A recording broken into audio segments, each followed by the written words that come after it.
तर आता या नव्या नियमाविषयी प्रशासनाकडून काय स्पष्टीकरण दिलं जातं ते बघावं लागेल। पाहूयात पुढची बातमी। नगरमधील सुपा इथं एका कार्यक्रमात मुख्यमंत्री फडणवीसांनी उद्योजकांना त्रास देणाऱ्यांना तंबी दिली आहे। कुणीही उद्योजकांना त्रास दिला तर त्याला कायद्यानं ठोकायचं, कुणाचीही उद्योजकांना त्रास देण्याची हिंमत होणार नाही, अशा पद्धतीनं त्यांना कायद्यानं ठोकून काढा, असं फडणवीस म्हणाले। अहिल्यानगरमध्ये पारनेर MIDC मध्ये तोरल इंडिया प्रकल्पाचं उद्घाटन करण्यात आलं। यावेळी ते बोलत होते। मध्यंतरी मला असं काही ऐकायला मिळालं होतं की सुप्यामध्ये काही जेव्हा नवीन औद्योगिक इकोसिस्टीम तयार होते तर जसे चांगले लोक तयार होतात तसे काही वाईट लोकही तयार होतात। काही लोक जरा आमच्या उद्योगांना त्रास देण्याचाही प्रयत्न करतात।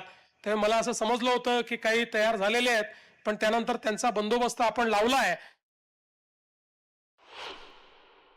लॉ अँड ऑर्डरच्या संदर्भात माझे स्पष्ट निर्देश आहेत की कोणीही उद्योजकांना जर त्रास दिला तर त्याला स्पेअर करायचं नाही, त्याला ठोकून बंद करायचं, पुन्हा कोणाची हिंमत होणार नाही, अशा पद्धतीनं कायद्याने ठोकायचं।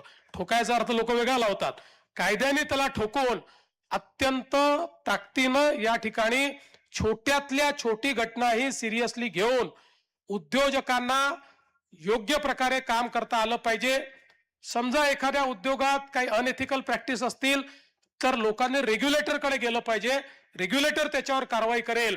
पण झुंडशाही गुंडशाही ही कुठल्याही उद्योगात महाराष्ट्राच्या कुठल्याही MIDC मध्ये मी खपवून घेणार नाही, हा संदेश मात्र या निमित्ताने निश्चितपणे मी देऊ इच्छितो।